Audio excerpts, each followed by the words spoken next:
আসসালামু আলাইকুম রহমতুল্লাহি ওয়া বারাকাতুহ। শ্রোতা বন্ধুরা, আপনারা দেখতেছেন এই ছেলেগুলা খুব লজ্জা পাচ্ছে, তো ওরা সকলেই আমুক্তা নিয়ে আসছে। হ্যাঁ, আমুক্তা শোনানোর জন্য। হ্যাঁ, মাহমুদ কোরআন শরীফ নিচে নামাও। আর নিচে নামাও না।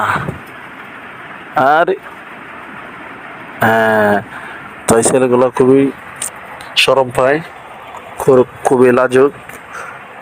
এই ছেলেটা খুব ভালো ছেলে, মেধাবী, আলহামদুলিল্লাহ। পড়ালেখায় সে খুব ভালো। আর এই ছেলেগুলা এখন নাজারা থেকে হেফজে নেবে। এগুলো খুব ভালো, আলহামদুলিল্লাহ, কিউট, খুব খুব পড়ালেখায় ভালো, আলহামদুলিল্লাহ। তবে একটু দুষ্টামি করে বেশি। সকালে দোয়া করবেন ছেলে যেন, প্রত্যেকটা ছেলে যেন ভালো হাফেজ হতে পারে। এই যে দেখতেছে চশমাওয়ালা ছেলেটি, সে হচ্ছে চশমাওয়ালা, সে আর্মি অফিসারের ছেলে, খুব ভদ্র।